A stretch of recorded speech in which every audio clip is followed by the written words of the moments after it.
હમણાં જ મેં કીધું ને, ગમે એટલી વાર તમે બોલો બસ આનંદ જ આવે. કેટલા ઇતિહાસ કથા શુભરાજ પ્રજાની સમજીને સમજાવવાની વાતો એ છે. વાતની અંદર કોકનું બલિદાન, કોકનો પ્રેમ પડ્યો છે અને પ્રેમથી જ દુનિયાને જીતાય એ વાત કાયમના માટે હું કરું છું. રામે લક્ષ્મણને એટલું કીધું, લક્ષ્મણ તું મોઢા બગાડીમાં ઈશારા કરીમાં. લક્ષ્મણે કીધું પણ પ્રભુ તમે એવું કરો છો એટલે હું ઈશારા કરું. આ ડોશીના મોઢામાં એકોય દાંત નથી, મોઢામાંથી લાળું પડે છે અને એના હેઠા બોર તમે ખાવ છો. મને ખબર છે સબરીને ખોટું ન લાગે ને એટલે તમે ખાવ છો, પણ મર્યાદાની કંઈક રીત હોય, પછી ઉલટી થાય ને ઓબકા થાય. આ ડોશીના મોઢામાંથી લાળું પડે છે ને હેઠા બોર તમે ખાવ છો, ફૂગ નથી ચડતી. તો રામે કીધું લક્ષ્મણ તું સબરીના પ્રેમને નથી જાણતો ને એટલે આવું કહેશો. પ્રેમને એ જાણતા હતા, વતનના પ્રેમને, એટલે બધા આવા બલિદાન દીધા. હું કોણ છું એટલી ખબર હોય ને તો કૃષ્ણ કનૈયો બોલ્યો છે કે આહિરના ત્રાજવું જ્યાં સુધી સતનું હોય છે ત્યાં સુધી એની દેગે ને તેગે હું કાયમના માટે ઉભો છું. લક્ષ્મણે કીધું એટલે રામે કીધું કે ભાઈ તું એના પ્રેમને નથી ઓળખતો સબરીના, કે તમે પ્રેમથી ખાવ છો કે હા, તમને મીઠા લાગે છે આ બોર કે હા, આનો સ્વાદ આવે છે કે હા. પ્રભુ કયો નહીં કેવો સ્વાદ આવે છે. લોક સાહિત્યમાં જવું હોય તો તમે સાંભળ્યું હોય સબરી મીઠા લાગ્યા બોર, એમાં તારી ભાવના અણમોલ માટે મીઠા લાગ્યા બોર. આ લોક સાહિત્યનો રામ બોલે, પણ અમારો ચારણી સાહિત્યનો રામ બોલે મામા કે સાંભળી લે લક્ષ્મણ, સબરીના બોરનો સ્વાદ મને કેવો લાગે છે. કેવો લાગે છે કે ઔધ રાજધાને में ना, अयोध्या કોઈ નથી ચાખ્યો આવો સ્વાદ મેં. औध राजधाने में ना, जनक घराने में ना, मेरी जान की परोसे वाके पकवान में ना, 14 भुवन में ना, अमृत के पान में ना, अरे मेरी माँ कौशल्या के थान में ना, जो सबरी के बैर में आज मिठाई मैंने पायो है भला माना. मारी माना धावण में कोई दी स्वाद નથી ચાખ્યો ને એવો સ્વાદ મને સબરીના બોરમાં આવે છે. આ તાકાત પ્રેમની છે, એ જ બોલી શકે. વિદ્વાનોને પૂછ્યો આવું બોલાય? औध राजधाने में ना ई बोलाय, जनक घराने में ना ई बोलाय, 14 भुवन में ना ई बोलाय, अमृत के पान में ना ये बोलाय, मेरी जान की परोसे वाके पकवान में ना ये बोलाय, पर मेरी माँ कौशल्या के थान में ना, जो सबरी के बैर में मिठाई मैंने पायो है. आ तो है भक्ति नो प्रेम बोली सके और प्रेम थी दुनिया ने जीती सके. शुद्ध प्रेम, शुद्ध प्रेम होय એટલે કૃષ્ણ કનૈયાને કાયમના માટે આવવું પડે. મને વચ્ચે યાદ આવે લેલા અને મજનુ. શુદ્ધ પ્રેમની વાત કહો એટલે યાદ આવે, લેલા મરી ગયા પછી મજનુ ગાંડો થઈ ગયો. લેલા લેલા કરતો ફરતો તો અંતરમાંથી નાદ થઈ ગયો. અંતરનો નાદ હોય તો તમે ગમે એને, હા ભાઈ ભાઈનો પ્રેમ હોય, ભાઈ બહેનનો પ્રેમ હોય, મા દીકરાનો પ્રેમ હોય, પતિ પત્નીનો પ્રેમ હોય, વતનનો પ્રેમ હોય, પશુનો પ્રેમ હોય, ઝાડવાની સાથે પ્રેમ હોય, ઝાડવું વાતું કરે બાપ. લેલા લેલા મજનુ કરતો તો અને અંતરમાંથી નાદ થયો ને અલ્લાહ પ્રગટ થયો, ખુદ પરમાત્મા ખુદા. અને કીધું બોલ મજનુ શું જોઈએ છે? કે તમે કોણ? કે હું અલ્લાહ પોતે ખુદા. તો કે મારે અલ્લાહનું કામ નથી, મારે તો મારી લેલાનું કામ છે. ભલા માણસ, શુદ્ધ પ્રેમની વાત એટલા માટે કહું છું. અને ગાંડો થઈને જ્યાંથી ફરતો તો તેથી કોકે જઈને એટલું કીધું બાદશાહને કે આનું કઈ કરો નહીં, આ મરી જાહે, ગાંડો થઈ જાહે. આ લેલા લેલા કરતો ફરે છે, ઉભો રહીને ગીતો બોલે ને ઝાડવા રોવે છે, માણસો રોવા માંડે છે, આ મજનુ ગાંડો થઈ જાહે. અને એ વખતે બાદશાહે મજનુને બોલાવ્યો. એક પોતાના રાજ્યમાંથી કન્યાઓને લઈ આવી, એક કતારમાં એક હારમાં 50 કન્યાઓને ઊભી રાખીને મજનુને કીધું મજનુ આમાં જે કન્યાનો હાથ પકડી લે એની સાથે તારા નિકાહ ફટાવી દે, તારા લગ્ન કરી દે, તારી શાદી કરાવી દે. મજનુ એક પછી એક કન્યાની હામું જોતો જાય, નીચે જોઈ જાય, હામું જોવે, નીચે જોઈ જાય, હામું જોવે, નીચે જોઈ જાય અને હોરવો નીકળી ગયો. છેલ્લે નીચું જોઈને એટલું બોલ્યો કે આમાં મારી લેલા જેવી નથી. હે કે આમાં મારી લેલા જેવી નથી. અને એ વખતે બાદશાહે કીધું મજનુ બધા કહેતા હતા તું ગાંડો થઈ ગયો, પણ હું નહોતો માનતો. મને એમ કે બધા ખોટાડા છે, પણ હવે મને ખબર પડી તું હાસોઆ જ ગાંડો થઈ ગયો છે. કે કેમ? કે એટલા માટે કે તારી લેલાને અમે જોઈ છે, આ 50 કન્યાઓ બધી તારી લેલા કરતા સ્વરૂપવાન છે, રૂપાળી છે, તોય તું એમ કહેશો કે લેલામાં જેવી નથી એટલે તું ગાંડો થઈ ગયો છો. તમે અમે બધી તારી લેલાને જોઈ છે, આ 50 કન્યાઓ બધી સ્વરૂપવાન છે, તારી લેલા આવી નહોતી. તઈ મજનુએ કીધું તમે મારી લેલાને જોઈ છે? કે હા જોઈ છે. અને તઈ મજનુએ કીધું કે નથી જોઈ મારી લેલાને. તમે કે કેમ નથી જોઈ? તો કે લેલાને જોવા માટે મજનુની આંખ જોઈ, બધાયને લેલા નો દેખાય ભલા માણા. એને જોવા માટે મજનુની આંખ જોઈ, ભગવાન કૃષ્ણ કનૈયાની ગીતા સાંભળવા માટે અર્જુનના કાન જોઈ, અને વિરાટના દર્શન કરવા માટે અર્જુનના દિવ્ય ચક્ષુ જોઈ, બધાને ન દેખાય. 76,93,000 અને 200 નું સૈન્ય ઉભું હતું કુરુક્ષેત્રના રણ મેદાનમાં. એમાં એક અર્જુનને જ વિરાટના દર્શન થયા હતા.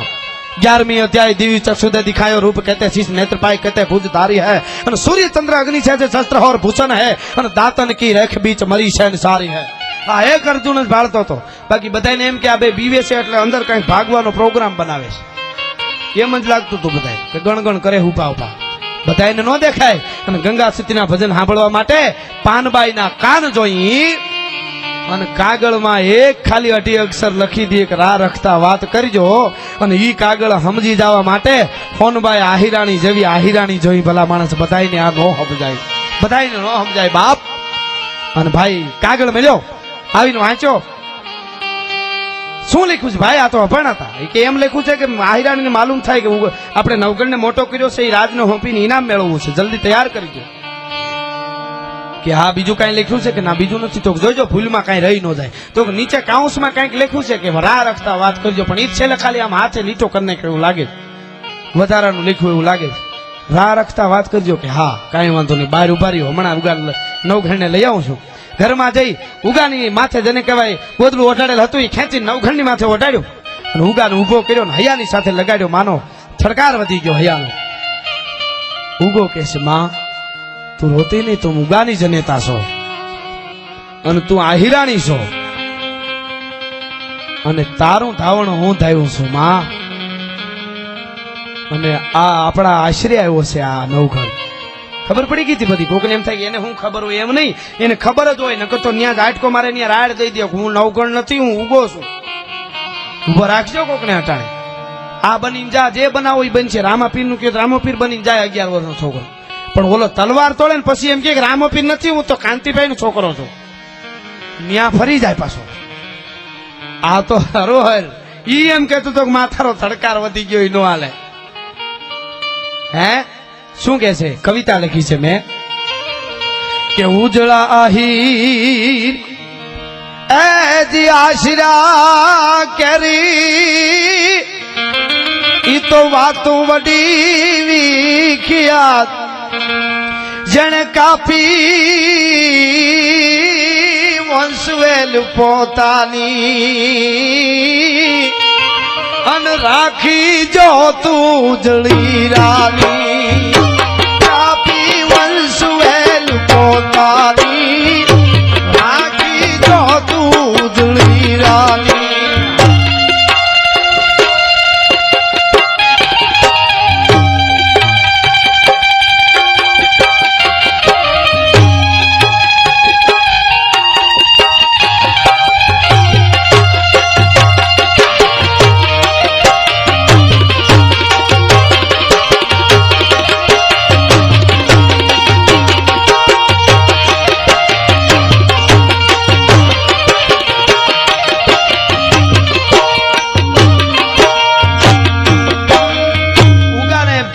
ઉગો એમ કહે છે માં ઉજળા આહિરા આશીરા કેરી વાતું વડી વિખ્યાત અરે કાપી વંશ વેલ પોતાની અન રાખો જોતું ઉજળી રાની. અને ભાઈ માને જળજળિયા તો ન આવ્યા પણ ઉગાને એવું લાગ્યું મારી માને આહુડા આવી જાય. ઉગો કહે છે કે આશીરા ધરા એ માતારી આંખના પાણી એ જોજે માવડી તાણી ન જાય. હે માં તારી આંખમાંથી એક આહુડાનું બુંદ પડ્યું, એક ટીપું પડ્યું ને તો સમગ્ર ભારત વર્ષના આહિરોની સંસ્કૃતિ ઈ બુંદમાં પાણીના તારા આહુડામાં તણાઈ જાય. અને આહિર જે ઊંચું જોઈને ઊંચી છાતી કરીને હાલે છે ને એને કાલથી નીચું જોઈ લાવવું પડશે માં. કે ઉજળા આહિર એ જે આશરા કેરી કે વાતું વડી વિખ્યાત તો આશીરા ધરમ એ માતારી આંખના પાણી એ જોજે માવડી તાણી ન જાય. અરે પણ બેટા તું મારો દીકરો છું, હું તારી માં છું, સાંભળજો. તો કે આજ આહુડાલા ઘૂંટડા પી જા અન બેટા ના સંબંધ ભૂલી જા. ઘૂંટડા પી જા બેટા ના સંબંધ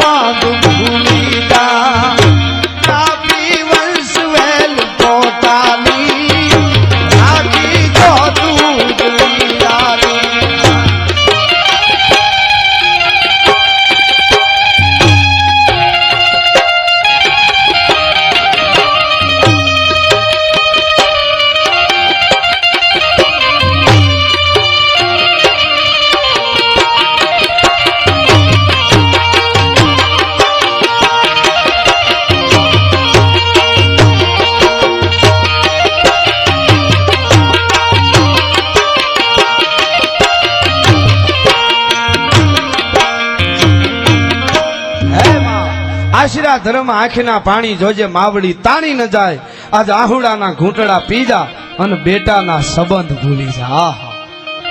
અને હાલ તો થયો આડીદર બોડીદરના પાદરમાંથી ઓહો પણ કેવો લાગે ઈ બાળક દેવો આ ખમકારા મીડા કરવા આકાશમાંથી કે હતા મોઢે એ જીતે દિયાલિયો રે માણા હીરો નો કુળ બાળ સમગ્ર ભારત વર્ષના આહીરો નો હુરજ મામા ઉગી અને આહીર જ્ઞાતિની માથે નહીં ભારત વર્ષની માથે અંજવાળા પાથરતો હતો હોય સંસ્કૃતિના ખાનદાનીના દેશભક્તિના એવું લાગતું હતું કે હતા મોઢે એજી હાલિયો રે તેદી આહીરો નો કુળબાણ આહીરો નો સૂરજ ઉગ્યો એવું લાગતું હતું ને આજ તેથી પણ આ મેં કીધું હતું ને આજે કહીશ એટલા માટે ચારણ તરીકે આત્મગર્પણ તણા પ્રથમ ભવ ભારતે ચારણે કંઠથી સૂર છેડ્યા અને લાખના લોહીની ધાર અટકાવવા અમે ચારણે આપના લોહી રેડ્યા અરે इतिहासों ने जिसको पढ़ा रसों ने जिसको गाया तलवारों की शाहों ने जिसको दुलराया वही कलम का धनी ज्ञान का कारण हूं मैं चारण हूं मैं चारण हूं मैं चारण हूं मैं એટલા માટે હમણાં પ્રસંગ બન્યો આડીદર બોડીદરના પાદરમાં સપ્તાહ હતી ભગવાન ભાગવત પણ હમણાં જ અમારે મામાન બેઠા હતા ત્યારે ચર્ચા થતી હતી મેં કીધું ઉગા માટે પિતૃકાર્ય જે કંઈ કરે એને આહીરો એની ભાવના કરી વ્યક્ત કરી છે એટલે એના માથે એ રીજે એને દયા કરવી પડે ઉગો પીર કહેવાય બાપ પણ